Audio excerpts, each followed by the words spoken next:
Welcome to the Unveiled Epicheco's channel. Today, we're diving deep into an unexplored historical mystery, one that whispers through the mists of ancient China, revealing forgotten truths about a man whose wisdom shaped empires yet hid secrets in the shadows of time. A philosopher whose life was a tapestry of hardship, virtue, and enigmatic discoveries that even history's scrolls have overlooked. And as we unravel this epic journey from the cradle to the grave, let the soothing cadence of these words carry you into a realm of serene reflection, where the gentle rustle of bamboo leaves and the distant chime of temple bells lull you toward peaceful slumber. Beginning now in the year 551 BCE, in the humble state of, nestled amid rolling hills and fertile valleys, where the Chi River wound like a silver thread through the landscape, a land of wooden homes with thatched roofs that creaked under the weight of seasonal rains. And in one such modest dwelling, shrouded in the soft glow of lantern light flickering against rice paper walls, a child was born into a world of quiet nobility and unspoken struggles. His mother, a woman of resilient grace whose eyes held the depth of ancient sorrows, laboring through the night as the autumn winds whispered prophecies through the cracks in the timber. Her husband, an aging warrior from a faded aristocratic line, standing vigil with a mix of pride and weariness. For this family, though descended from the noble house of teetered on the edge of poverty, their silk robes threadbare and their meals sparse. Reliant on the kindness of villagers who shared rice and millet from their own meager stores, and as the infant's first cry pierced the silence, echoing like a call to destiny, little did they know that this boy, named but destined to be known as Confucius, would unearth hidden mysteries of the human spirit, drawing from forgotten rituals buried in the annals of time. But tragedy struck swiftly, for when Confucius was but 3 years old, his father, that stoic guardian whose stories of heroic battles had barely begun to imprint on the child's mind, succumbed to the frailties of age and illness, leaving to navigate the treacherous waters of widowhood in a society that offered little mercy to the unsupported. Her days filled with toil in the fields under the relentless sun, her nights spent weaving cloth by the dim light of oil lamps to barter for necessities, all while shielding her son from the harshest bites of hunger. Teaching him the value of moral discipline through simple acts of kindness, like sharing their last bowl of porridge with a wandering beggar, instilling in him a sense of ritual that turned everyday chores into sacred observances, washing hands before meals not just for cleanliness, but as a bow to the ancestors' unseen presence. And young Confucius, with his wide, curious eyes reflecting the starlit skies, would wander the village paths lined with blooming peach trees in spring and golden ginkgo leaves in fall. Observing the people around him, the farmers bent over rice paddies, their backs etched with the lines of endurance, the merchants haggling in bustling markets where the air hummed with the scent of spices and the clang of bronze coins, the elders recounting tales of the Zhou dynasty's golden age under lanternlit gatherings. And in these moments, a mysterious spark ignited within him, a hidden truth emerging from the forgotten echoes of antiquity. For he began to question why some men acted with cruelty while others embodied compassion, why rituals bound communities yet could also divide them, and driven by an unquenchable thirst for knowledge despite the poverty that forced him to study by moonlight on scraps of bamboo. He delved into the ancient customs, memorizing verses from the book of poetry that sang of love and loss, mastering the lute strings that evoked the harmony of the cosmos, poring over historical chronicles that revealed untold conspiracies of fallen kings and lost virtues, and exploring ethics through quiet contemplation in bamboo groves where the wind seemed to whisper secrets of righteousness, his determination unwavering as he bartered labor for lessons from reluctant scholars, rising before dawn to practice archery and chariot driving, skills of the noble class that he claimed as his birthright. Even as hunger gnawed at his belly and the cold winters wrapped their icy fingers around his thin frame, yet through it all, his mother's gentle guidance shaped him, her stories of filial piety planting seeds that would bloom into a philosophy of profound depth. And as he grew into adolescence, the landscapes have transformed around him, from the misty mornings where fog veiled the sacred Mount Tai, a mountain said to hold the spirits of emperors past, to the vibrant festivals where villagers donned silk robes dyed in crimson and indigo, performing rituals with incense curling skyward, offerings to heavens that Confucius began to see not as mere superstition, but as pathways to moral order. And in these years, he uncovered a hidden story, a mysterious legend whispered among the elders of a lost scroll from the dynasty, buried in the ruins of an ancient temple, speaking of a virtuous ruler who governed through humaneness alone.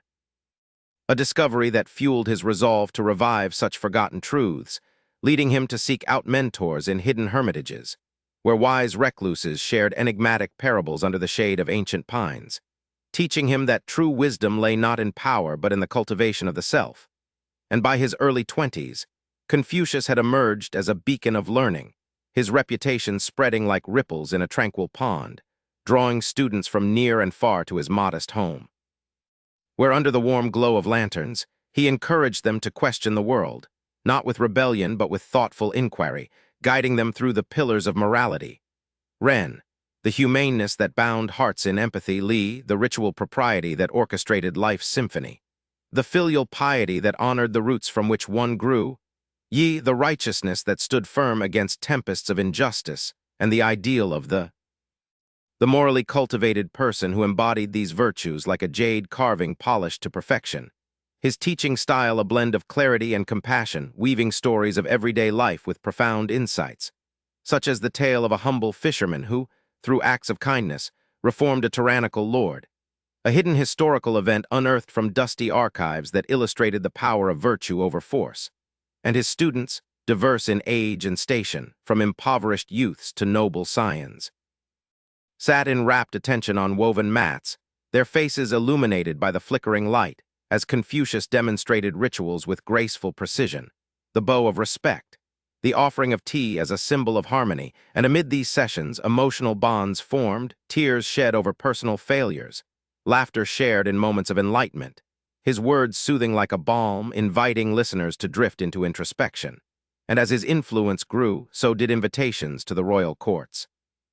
where in opulent halls adorned with silk tapestries and golden dragons coiling on pillars, he entered the political arena, first as a magistrate in a small district, restoring order with strict yet fair ethics, mediating disputes not with harsh punishments but with lessons in mutual respect, reducing crime through community rituals that fostered unity, villagers gathering under full moons to share grievances and resolutions, a forgotten practice he revived from ancient texts,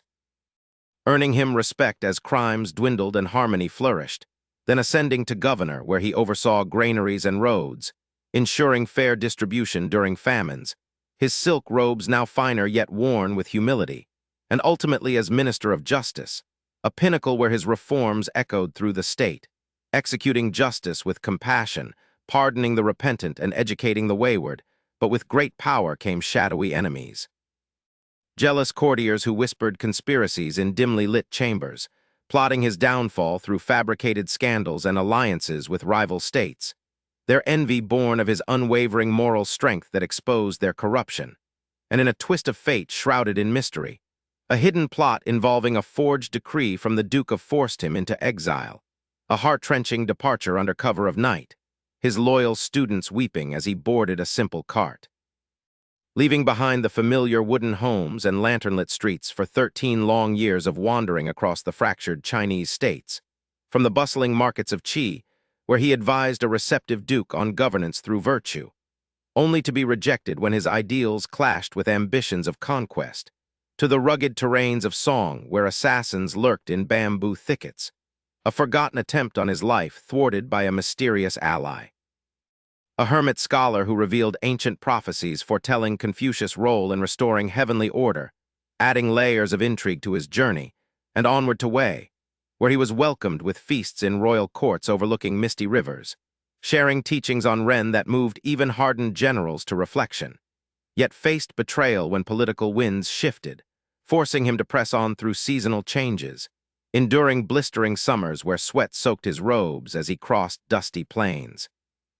autumn harvests where he joined farmers in fields to exemplify humility, harsh winters huddled by campfires with disciples, recounting tales of Yi to inspire perseverance, and vibrant springs blooming with cherry blossoms that symbolized renewal, never ceasing to spread his philosophy, encountering hidden stories like the lost village of Harmony Inn,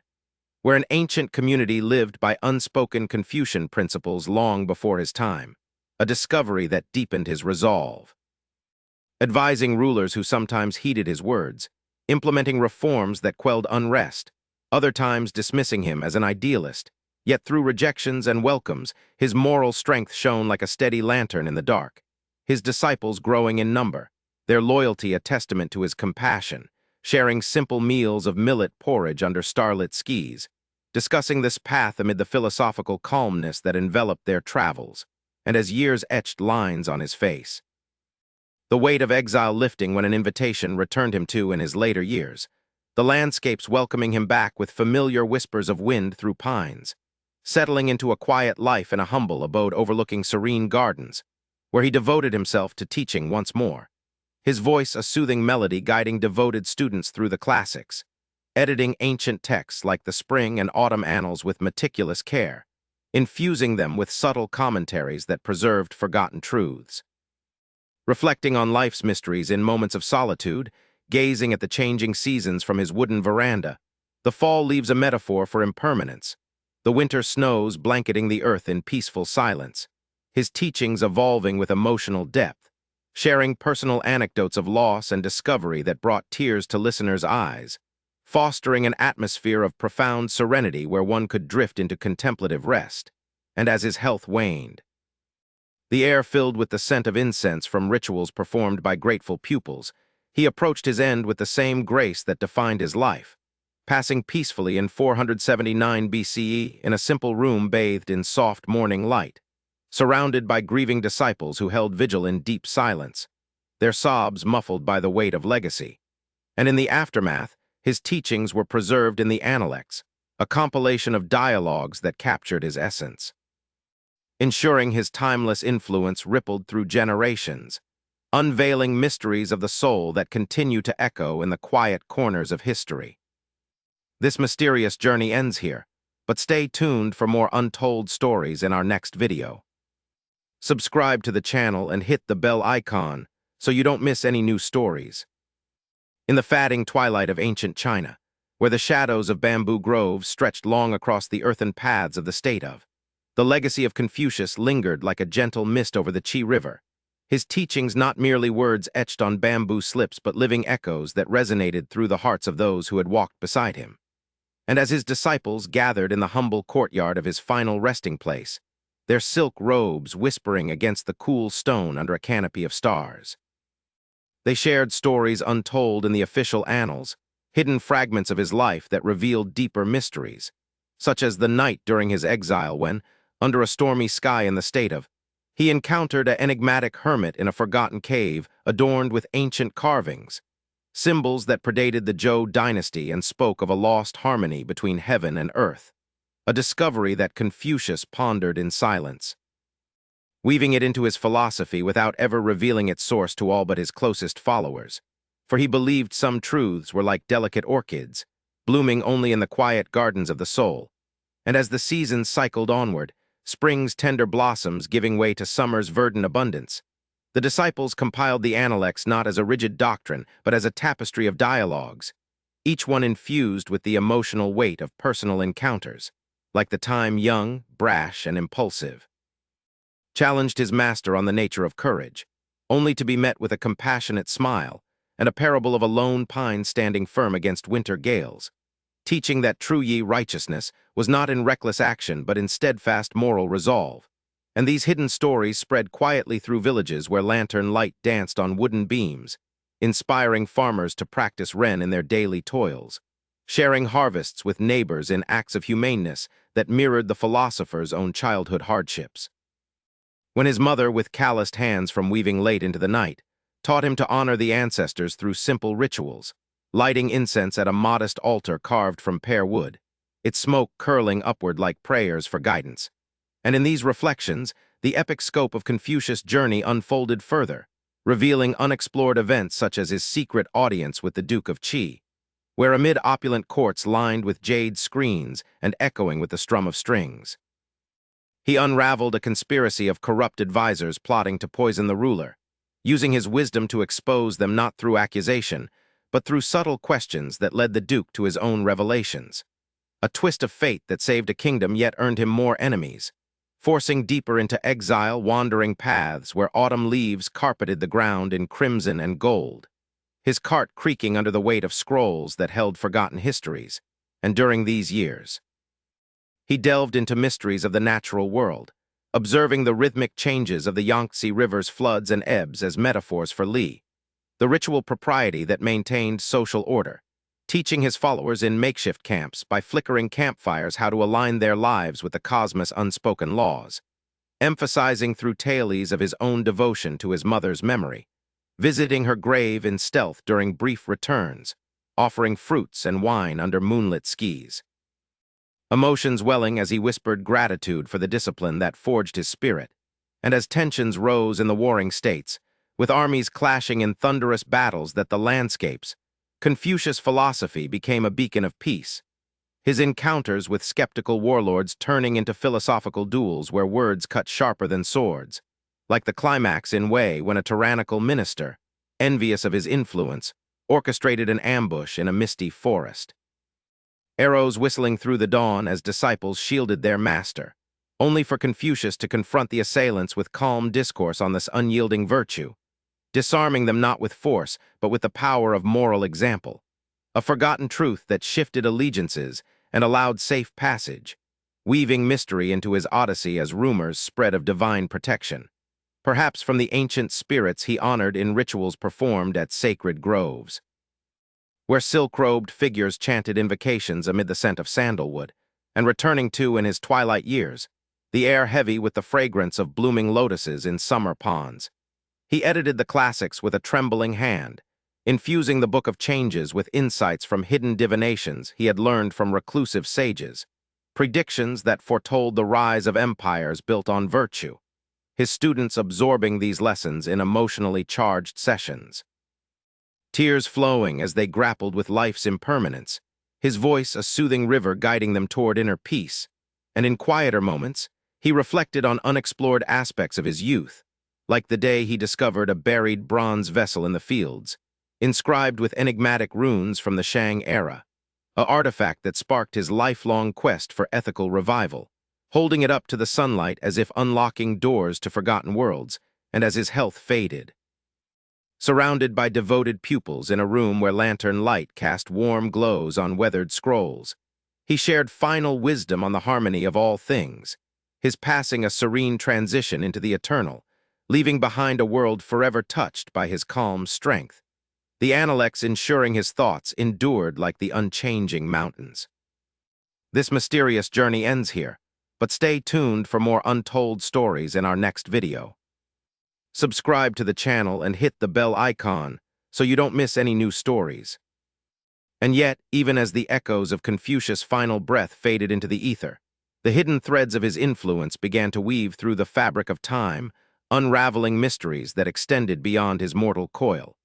For in the years following his death, his disciples, scattered like seeds on fertile soil, carried forth untold stories from their master's life, tales whispered in the quiet halls of academies where silk-robed scholars gathered under the soft flicker of oil lamps, debating the nuances of Ren in ways that revealed forgotten encounters, such as the enigmatic meeting during his wanderings in the state of, where amid mist-shrouded mountains that pierced the clouds like ancient sentinels, he chanced upon a reclusive oracle whose prophecies, drawn from cracked turtle shells heated over sacred fires, foretold a future where virtue would topple tyrants without a single arrow loosed, a discovery that Confucius pondered deeply, integrating it into his teachings on the as a force of subtle transformation, his calm demeanor masking the emotional turmoil of glimpsing destinies yet unwritten.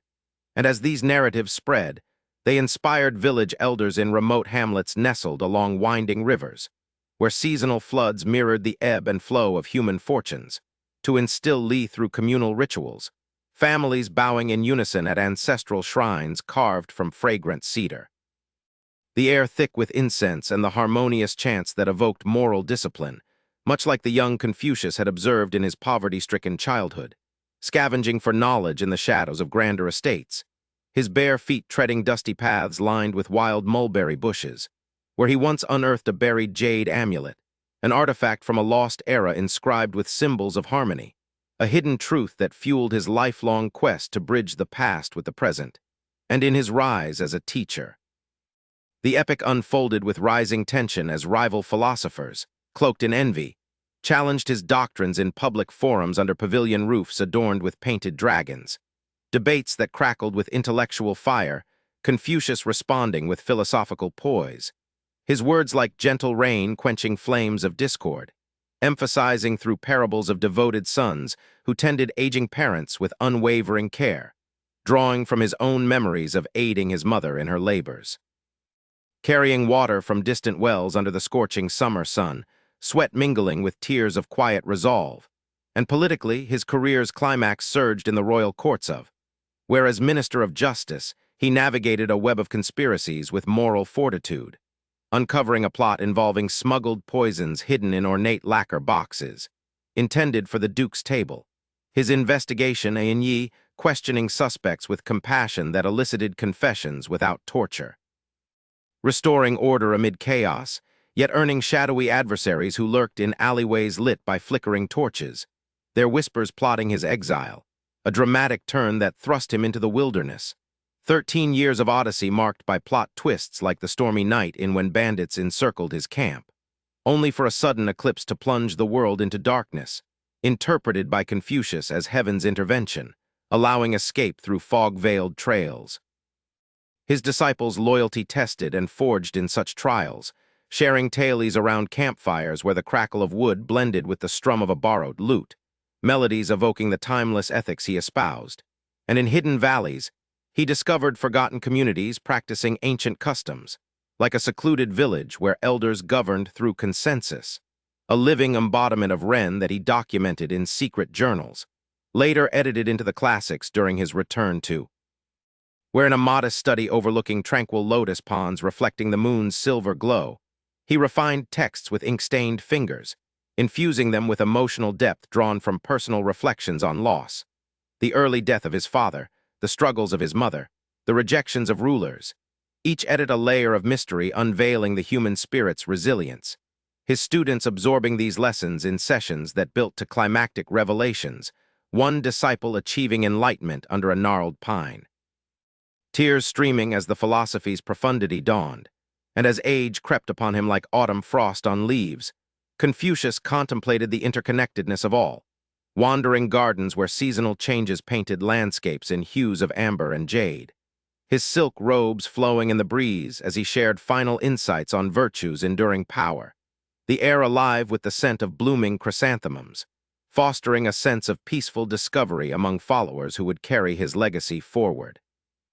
Ensuring that even in death, his journey continued, a seamless flow of wisdom rippling through centuries, touching souls in distant lands with its calming embrace. This mysterious journey ends here, but stay tuned for more untold stories in our next video. Subscribe to the channel and hit the bell icon so you don't miss any new stories.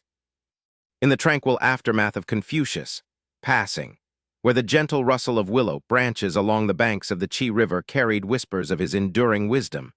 the hidden layers of his philosophy began to unfold like lotus petals under the dawn's first light, revealing unexplored events that his disciples guarded as sacred secrets, passed down through generations in oral traditions that evaded the formal scrolls.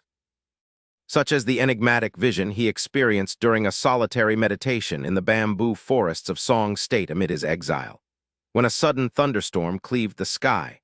and in a flash of lightning, he beheld what he described only to his innermost circle as a celestial mandala, symbols aligning to depict the interconnected virtues of Ren and Li, a mystical discovery that deepened his conviction in the cosmic order underlying human morality. Infusing his teachings with a subtle undercurrent of divine mystery that encouraged followers to seek harmony not just in society, but in the rhythms of nature itself,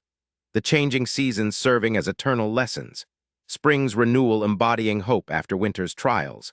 much like his own childhood hardships in the modest wooden home where lantern light cast long shadows on earthen floors, his mother humming ancient lullabies as she mended tattered silk robes, her struggles a silent testament to filial piety that young Confucius repaid by rising at cockcrow to fetch water from mist-shrouded wells, his small hands gripping bamboo buckets with determination that belied his tender age, observing the villagers' daily rituals with wide-eyed wonder, the way elders bowed before ancestral tablets in incense-filled shrines, their actions a dance of propriety that sparked his early questions about ethics, leading him to barter scraps of food for borrowed texts.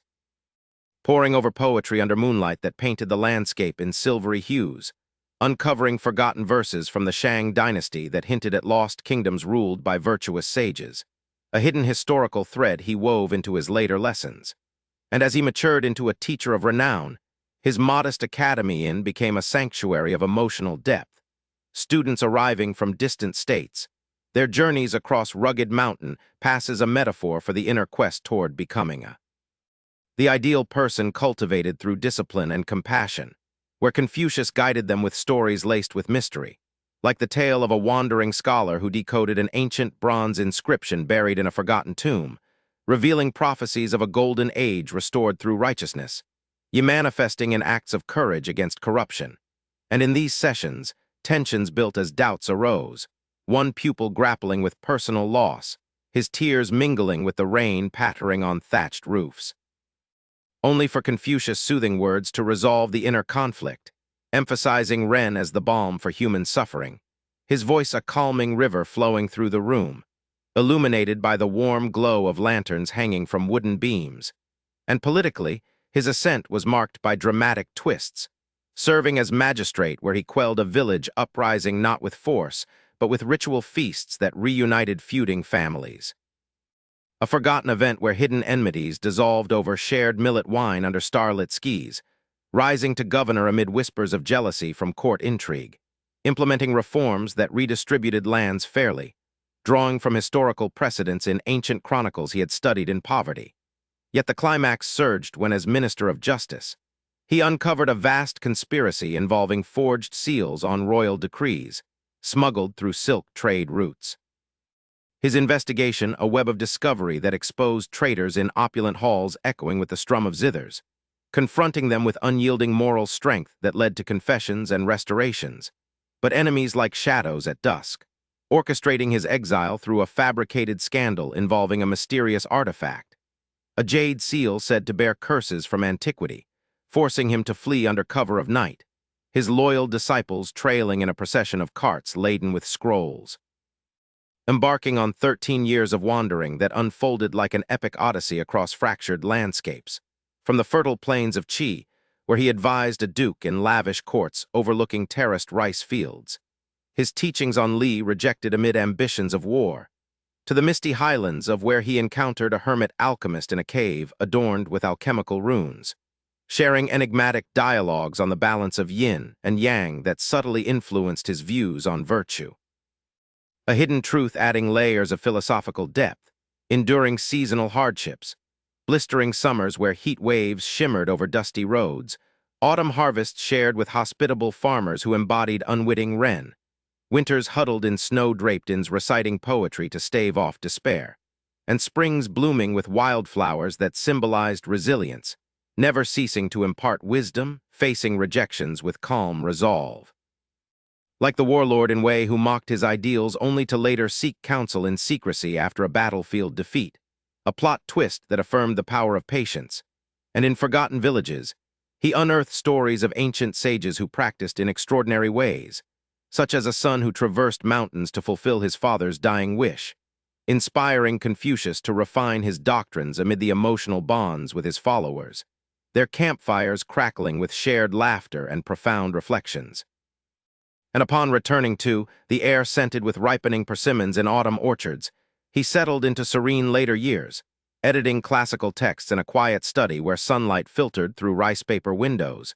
his hand steady despite age, infusing the Book of Rites with insights from his travels' mysteries, guiding students through rituals performed in garden pavilions, the bow of respect echoing moral discipline, emotional climaxes in teachings where pupils achieved breakthroughs, embracing the philosophy's timeless calm. And as his life drew to a close in that humble room, surrounded by grieving disciples in deep silence, his legacy blossomed eternally through the Analects, a vessel of forgotten truths that continued to soothe and inspire across the ages. This mysterious journey ends here, But stay tuned for more untold stories in our next video. Subscribe to the channel and hit the bell icon so you don't miss any new stories. As the veil of time lifted further on the saga of Confucius, revealing veils of forgotten lore that intertwined his mortal path with the eternal dance of virtues, his influence seeped into the quiet corners of ancient China like morning dew on lotus leaves, where disciples, now elders themselves, gathered in secluded pavilions amid whispering winds through ancient cypresses, sharing undisclosed episodes from their master's exile that added enigmatic hues to his legacy. Such as the moonlit encounter in the shadowed valleys of Jin State, where he stumbled upon a concealed shrine dedicated to a mythical sage from the dawn of civilization, its stone altars etched with runes depicting the primordial balance of heaven, earth, and humanity. A vision that stirred profound emotions within him, reinforcing his teachings on Ren as the thread binding all existence. A hidden truth he confided only in dreams recounted to trusted pupils around crackling fires, where the flames mirrored the inner fire of moral discipline, much like his own formative years in the humble abodes of wooden beams creaking under winter snows as he huddled by a meager brazier. His mother's voice a soothing anchor reciting tales of filial piety from faded scrolls, her sacrifices, foregoing her own meals to ensure his studies continued, etching deep into his soul, prompting young Confucius to venture into misty mornings, collecting herbs from dew-kissed hills to brew tonics for her ailments, observing the rhythmic life of villages where farmers performed seasonal rituals with bamboo rakes and offerings of fresh grains at earthen altars, their actions a living embodiment of Li that ignited his quest for ethical harmony, leading him to explore forgotten ruins, where he unearthed clay tablets inscribed with historical enigmas, stories of virtuous rulers who quelled rebellions through compassion alone. Mysteries that fueled his determination despite poverty's grip, bartering labor for ink and brushes to transcribe poetry that evoked the soul's yearnings under lantern-lit nights. And as he blossomed into a revered educator, his teachings unfolded with epic grandeur in open-air gatherings beneath sprawling oaks, students from warring clans setting aside feuds to absorb his wisdom, emotional tensions rising as personal confessions surfaced, a noble son admitting greed. Met with Confucius' compassionate guidance on becoming through self-reflection, his parables weaving mystery, like the legend of a lost emperor's mirror that reflected one's true moral self, an artifact he claimed to have glimpsed in a dream, adding layers of intrigue to lessons on righteousness as an unyielding compass in turbulent times, the air alive with the strum of lutes harmonizing philosophical discourse, and in the political arena, his roles built to climactic confrontations. As magistrate resolving a cryptic theft of sacred relics through ethical inquiry that unveiled a deeper conspiracy of disloyal scribes, restoring order with rituals that reunited communities in shared feasts under blooming peach trees, ascending to governor where he navigated famines with fair distributions drawn from ancient agricultural texts he had revived. Yet the pinnacle as minister of justice thrust him into shadows of betrayal, uncovering a network of spies using encoded messages on silk scrolls, his moral strength dismantling the plot without bloodshed, earning admiration and enmity in equal measure, silk-robed courtiers plotting in dimly lit chambers scented with jasmine incense, culminating in his forced exile, a heart-wrenching departure amid autumn rains that blurred the lines between tears and sky, wandering for 13 arduous years across landscapes painted in seasonal splendor. From the verdant springs of Qi, where cherry blossoms fell like gentle reminders of impermanence, advising rulers in gilded halls only to face rejection when virtue clashed with conquest, to the scorching summers of Song where he evaded assassins in thorny thickets,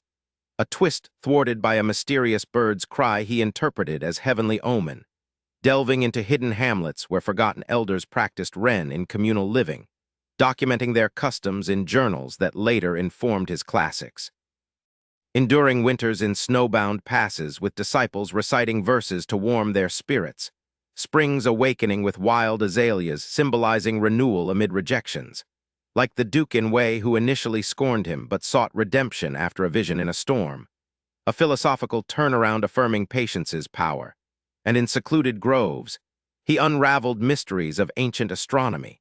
aligning stars with ethical principles in teachings shared under celestial canopies. Emotional bonds deepening as followers shared hardships, laughter echoing in valleys, and returning to an elder grace, the air fragrant with ripening in golden autumns. He immersed in editing text within a serene study where sunlight danced on bamboo slips, infusing the odes with insights from his Odyssey's enigmas, guiding pupils through rituals in tranquil courtyards, bows of respect fostering inner peace, climactic moments of enlightenment where students embraced the philosophy's calm. Reflecting on life's tapestry in philosophical repose, his final days a symphony of serenity in that modest room, disciples' silent grief a testament to his timeless impact, the Analects emerging as a beacon of preserved wisdom, rippling through history's quiet streams. This mysterious journey ends here, but stay tuned for more untold stories in our next video. Subscribe to the channel and hit the bell icon so you don't miss any new stories. As the mists of antiquity parted once more to reveal the intricate mosaic of Confucius' enduring saga, his philosophy continued to bloom like wild orchids in secluded mountain vales, where the soft murmur of cascading streams echoed the subtle harmonies of virtue he had championed.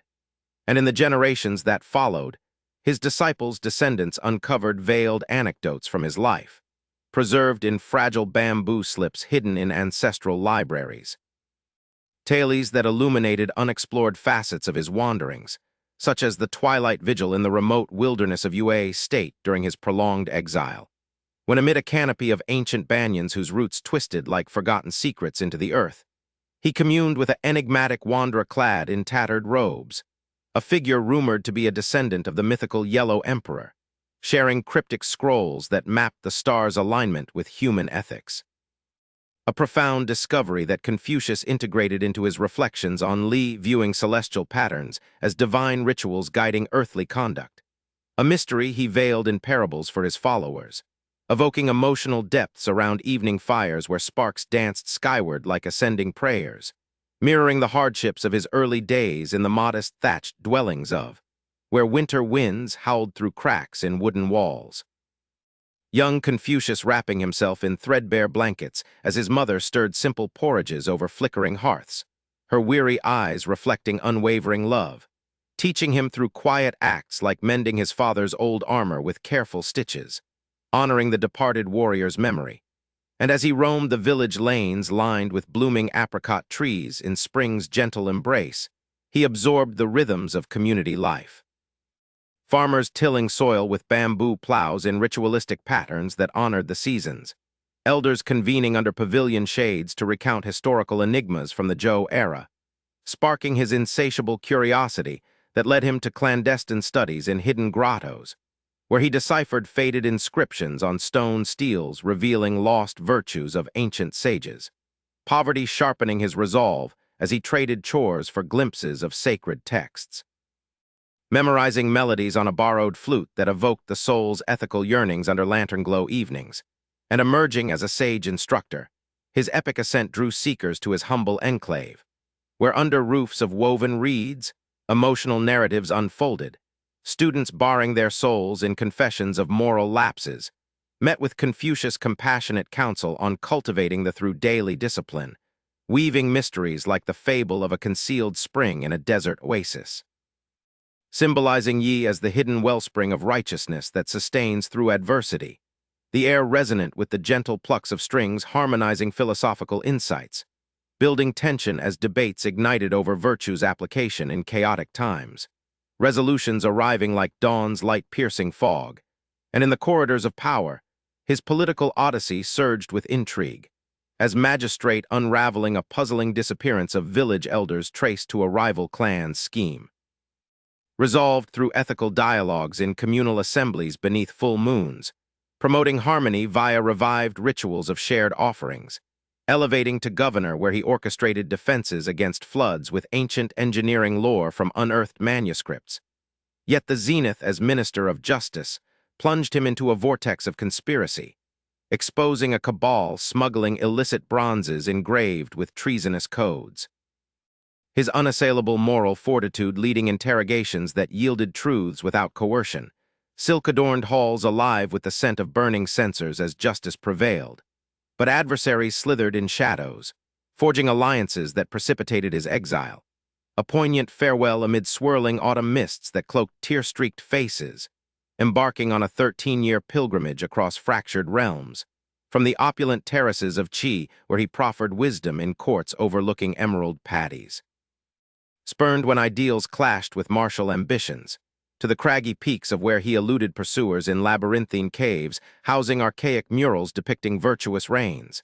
A twist of fate where a sudden landslide revealed a buried relic.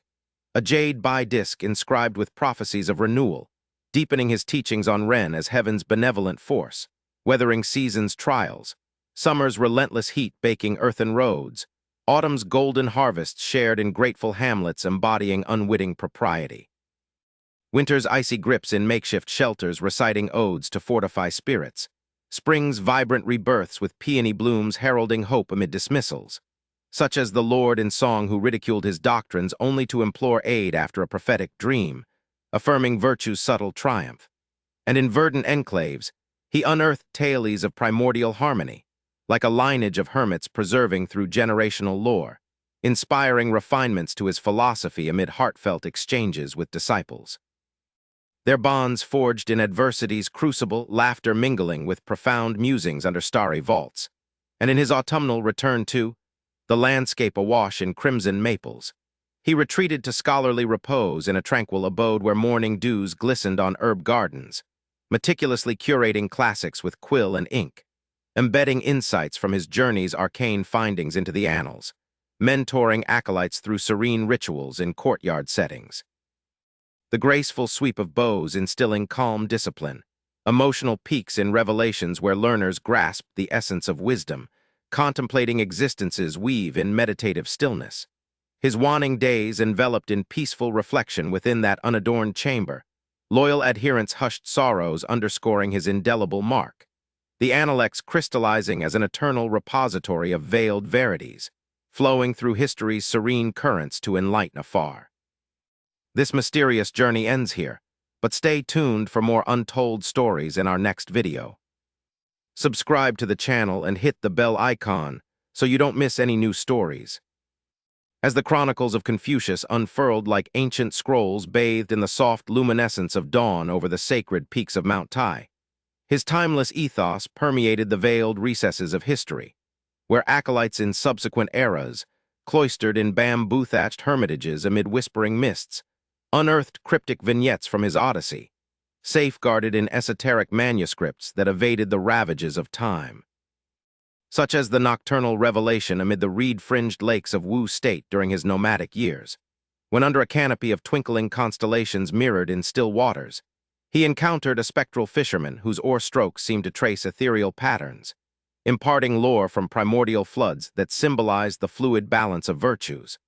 An arcane insight Confucius melded into his discourse on Yi as the steadfast current navigating life's turbulent streams.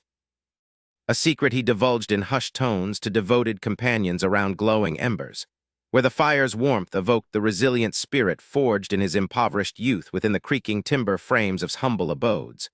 Autumn leaves drifting like forgotten memories through open thresholds as his mother wove tales of ancestral devotion over simmering herbal brews, her enduring trials, bartering woven baskets for rice amid market throngs, instilling as the root of all harmony. Young Confucius emulating her grace by tending garden plots at twilight, his hands soiled with earth as he planted seeds of moral inquiry, wandering mist-laden paths where villagers enacted seasonal proprieties with offerings at stone cairns, their synchronized bows a symphony of Li that kindled his philosophical spark, propelling him to seek out obscured relics in overgrown temples, where he deciphered bronze cauldrons engraved with enigmas of bygone dynasties. Narratives of sages who embodied Ren through selfless decrees, poverty hunting his tenacity as he illuminated nights with oil lamps to compose verses that captured ethical essences, and ascending as a luminary pedagogue. His doctrine resonated in verdant courtyards under arching willows, drawing eclectic seekers who traversed riverine routes to partake in sessions brimming with emotional resonance, pupils unveiling inner turmoils, a merchant's remorse over deceitful trades. greeted by Confucius' empathetic elucidation on this path of rectification, interlacing enigmas like the myth of a shrouded lantern in eternal night, emblematic of righteousness illuminating obscurity, the enriched by the melodic twang of pipa strings underscoring contemplative exchanges, tensions mounting in dialectical spars over virtue's praxis amid societal strife, cresting in harmonious epiphanies akin to sunrise dispelling shadows, and within regal spheres. His civic voyage crescendoed through labyrinthine plots, as magistrate demystifying a spectral haunting in rural hamlets traced to manipulative charlatans,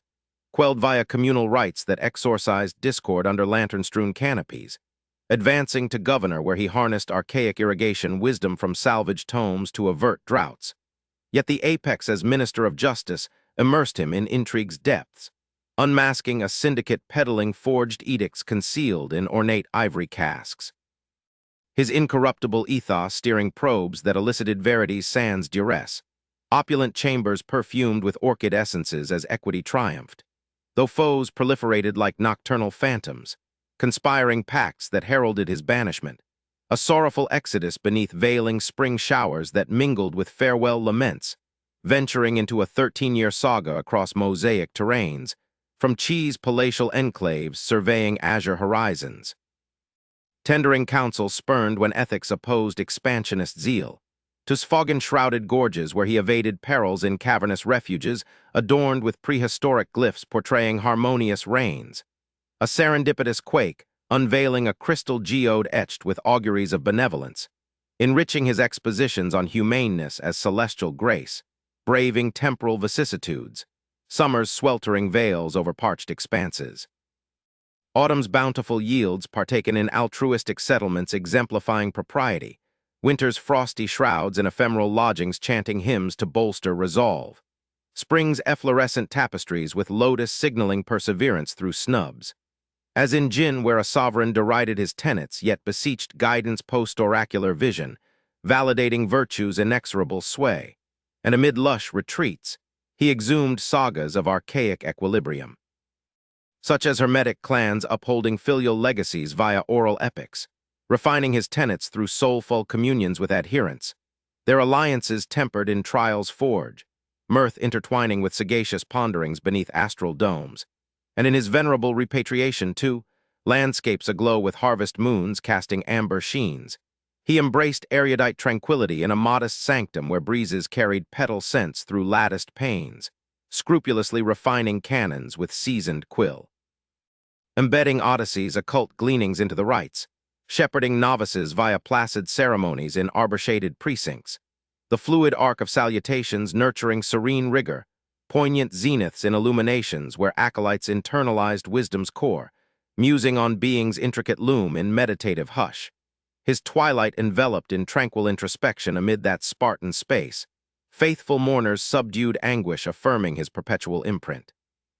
The Analects materializing as a perennial font of concealed sagacities, meandering through antiquity's placid conduits to illuminate distant realms. This mysterious journey ends here, but stay tuned for more untold stories in our next video. Subscribe to the channel and hit the bell icon so you don't miss any new stories. And still the river of memory flowed onward, quiet and inexhaustible, carrying the scent of sandalwood and distant rain through the centuries. For even after the last tear had fallen in that simple room in 479 BCE, the hidden life of Confucius did not end. It simply slipped into the soft undercurrents of the world, surfacing in places no official chronicle ever recorded, like the night, many years after his death, when a young scholar named, one of the master's most devoted disciples, returned alone to the abandoned grove outside where Confucius had once taught beneath a single ancient sophora tree, its gnarled branches now silvered by moonlight. There, kneeling on the cool earth still fragrant with fallen pagoda tree blossoms, uncovered a small lacquered box buried exactly where the master had, decades earlier, pressed his foot into the soil and smiled without explanation. Inside lay a single roll of yellowed silk no longer than a man's forearm, inked in the master's own hand, words never spoken aloud to the multitudes. A private meditation on the deepest mystery he had ever encountered, the night in exile when, lost and fevered between the states of, and he had stumbled into a circle of silent, white-robed women performing a rite older than the Joe, older even than writing itself. They moved like mist, offering him water from a jade cup and speaking in a tongue that sounded like wind through bamboo, yet somehow he understood every syllable. They told him that Ren was not invented by sages but remembered, that every act of humaneness is an echo of a single, original kindness performed before heaven and earth were separated, and that one day, far in the future, a child unborn would read his words and feel that same kindness stir again, like a sleeper turning toward morning light. Confucius had wept then, not from sorrow but from recognition, and when dawn came the women were gone, leaving only the cup, which dissolved into dew the moment he tried to carry it away. He never told the full story to anyone, not even Hui, his beloved disciple who died too young. Instead, he buried the silk beneath the sophora tree so that someone, someday when the world was ready, might find it and remember that virtue is not a rule imposed upon the world, but a song the world has been quietly singing since its beginning. That silk and the secret it carried became the still center around which countless other hidden moments revolved. There was the spring morning in his 56th year, during the wanderings, when Confucius and his followers were surrounded by soldiers in a narrow mountain pass, food gone, hope thinning like the last light of day. Wanted to fight, wanted to negotiate, but the master simply sat on a stone, took his traveling lute from its cloth wrapping, and began to play a melody so old that even the birds fell silent. The soldiers, hardened men who had killed without hesitation the week before, lowered their spears one by one and listened. When the last note drifted away on the pine-scented air, their captain knelt, offered rice from his own saddlebag, and opened the pass. No chronicle records the tune, yet traveling musicians in later centuries would sometimes wake from dreams humming those very notes, and listeners would find themselves weeping without knowing why. There was the winter night in Wei when a palace-serving girl, no more than 15, slipped into the guest quarters where Confucius rested and placed a single persimmon on his writing table. She said nothing, only bowed, tears on her cheeks. Years earlier, when he was Minister of Justice he had pardoned her father, a minor clerk accused of embezzlement, because the man had stolen only to buy medicine for his dying wife. The girl had walked 300 li through snow to bring the fruit, the first persimmon of the season, wrapped in her own sleeve to keep it warm. Confucius accepted it with both hands, as though it were imperial jade, and when she left he sat in silence until the lantern burned low, then wrote in the margin of a bamboo slip. Ren is sometimes no larger than a persimmon, yet it can warm an entire lifetime. And there was the quietest mystery of all, the one no disciple ever witnessed. In the final month of his life, when his strength had dwindled to a whisper, Confucius asked to be carried at twilight to the bank of the Sea River, the same river that had cradled his childhood village. His students thought he wished to see the water one last time. Instead, he had them lower him gently until his bare feet touched the cool current.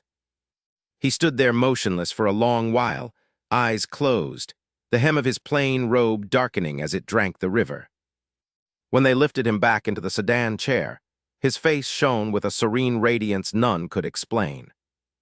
Later, when they prepared his body for burial, they found river sand still clinging between his toes, as though the water itself had chosen to follow him home. These fragments, and 1,000 others too delicate for history's coarse net, drifted onward through the ages like lotus seeds carried on unseen currents, taking root in unexpected hearts. A weary farmer pausing to share his last bowl of millet tea with a stranger. A general laying down his sword because a melody from childhood suddenly returned to him on a battlefield. A young girl in a distant dynasty choosing honesty over profit because something ancient and nameless stirred in her chest when she passed beneath a sophora tree in bloom. The teachings in the Analects were the visible branches, but beneath the earth, hidden from every eye, the roots kept growing, nourished by persimmons and silent songs, by river water and the memory of women dancing older than time. And so the story never truly ends. It simply settles, soft as lantern light on still water, inviting you, wherever you are, to close your eyes and listen. Somewhere, even now, a persimmon is ripening. Somewhere, a forgotten melody is waiting for the wind to carry it home. Somewhere, the river remembers a man who once stood in its current and felt, for one perfect moment, that heaven and earth were not two, but one gentle breath. Rest now. The journey is complete, yet it is also only just beginning. This mysterious journey ends here, but stay tuned for more untold stories in our next video. Subscribe to the channel and hit the bell icon so you don't miss any new stories. Thank you and see you again. And if you linger here a little longer, as the night deepens and the lanterns dim to embers, the river keeps speaking in its low, unhurried voice. Years after the master's body was laid beneath the simple mound north of, where apricot trees now bloom each spring in quiet tribute, travelers along the old road began to notice something strange. On certain evenings, when the moon was full and the air carried the scent of rain that had not yet fallen, a faint sound could be heard drifting from the tomb. The soft plucking of lute strings, a melody so tender it seemed to come from inside the listener's own chest. No one ever saw the player. Shepherd boys swore the music made their flocks lie down peacefully. Weary merchants found their anger dissolving like mist at sunrise. Even quarreling brothers, passing the mound together, would fall silent and walk on reconciled without a word. Centuries slipped by. Dynasties rose and crumbled. The Han emperors honored Confucius with titles and grand temples. The Tang poets drank wine beneath his portrait and wept for the beauty of his teachings. The Song scholars argued over every comma in the Analects. Yet the hidden river kept its secrets. In the year 1012 CE, a minor official named Li, traveling home after failing the imperial examinations for the third time, took shelter from a storm inside the crumbling hall of the Great Sage Inn. Exhausted and bitter, he fell asleep on the bare wooden floor. In the night he dreamed he was a boy again, walking beside a tall, gentle man in plain robes. The man pointed to a single persimmon glowing on an otherwise barren tree and said, "Pick it, but do not eat it yet. Carry it until someone hungrier than you appears." When Li woke at dawn, the storm had passed, and in his hand lay a real persimmon, warm as though freshly plucked. He carried it for 7 days. On the 7th, he met a starving widow and her child beside the road. He gave them the fruit. The widow wept, pressed a worn copper coin into his palm, and said, "My husband used to tell our son that kindness always returns wearing a different face." That same year, Li passed the examinations with highest honors and spent the rest of his life quietly helping failed scholars. He never spoke of the persimmon, but every autumn he planted a new tree outside the examination halls. Much later in the Ming Dynasty, a palace eunuch named Bao, infamous for cruelty, was ordered to oversee repairs to the Confucian temple in Beijing. While walking alone through the inner courtyard at dusk, he heard a child laughing. He turned, expecting to scold some trespasser, but saw no one. The laughter came again, closer, and with it the scent of apricot blossoms, though it was midwinter. Suddenly terrified, Bao fell to his knees on the cold stones. In that moment, he remembered his own mother, whom he had abandoned decades earlier for the promise of power. Sobbing like the child he once was, he resigned the next day, took the name of a simple monk, and spent his remaining years tending a small apricot orchard outside the capital, giving fruit to anyone who passed. People called the place Kindness Garden, and no one ever knew why the trees bore fruit even in frost. Still later in the 20th century, when war tore the land apart and temples burned, an old caretaker refused to leave the grounds even as soldiers approached. He sat beneath the ancient sophora tree, the very one the master had loved, and played a battered erhu through the night. Bullets whistled overhead, but none touched him. In the morning the soldiers were gone, and the tree stood unharmed, its roots cradling the tomb like a mother's arms. Decades after, when peace returned, Visitors found that anyone who rested beneath those branches left lighter of heart, as though some gentle hand had lifted an unseen burden. And sometimes, even now, on quiet evenings when the sky is the color of pale jade and the wind moves softly through the bamboo, people still hear it. A single lute string, a child's laugh, the hush of a robe brushing against grass. They pause, without knowing why, and feel for a moment that everything difficult might yet be borne with grace, that every small kindness is a seed the river carries farther than any eye can see. So breathe slowly. Let the lantern inside you burn low and steady. The persimmon is still ripening. The melody is still traveling. And somewhere very near, the river remembers your name. This mysterious journey ends here, but stay tuned for more untold stories in our next video. Subscribe to the channel and hit the bell icon so you don't miss any new stories. Thank you and see you again. And now, if you will allow the world to grow very quiet, let us return to that one final evening, the true last moment, when the long journey drew its gentlest breath. It was the 18th day of the 4th month, 479 BCE. The light in the small room had thinned to the color of watered ink. A single oil lamp flickered on the low table, its flame so steady it seemed unwilling to disturb the man lying on the narrow wooden bed. Outside, the apricot trees that lined the lane were shedding their last petals. They drifted past the open lattice like slow snow and settled on the earthen floor without a sound. Confucius was 73. His body had become light, almost translucent, as though the years had burned away everything but essence. His breathing was shallow, yet each exhale carried the faint scent of the mugwort his disciples had burned all day to ease his chest. Around the bed knelt 7 of them, closest to his right hand, at his feet, and on either side. No one spoke. The only sound was the soft rustle of silk sleeves when someone shifted, and the far-off evening cry of a single crane crossing the sky. His eyes, still clear as a child, moved slowly across their faces. He looked longest at, then lifted one thin hand, no heavier than a fallen leaf, and rested it on the young man's head. A small smile, tender and knowing, touched his lips. He whispered, the voice barely louder than the lamp's quiet heartbeat, "Do not grieve too long. The way is not in me. It was never in me. It is like the river, it passes through and keeps passing." Tears fell onto the master's sleeve, darkening the faded indigo cloth. Confucius turned his gaze to the open window.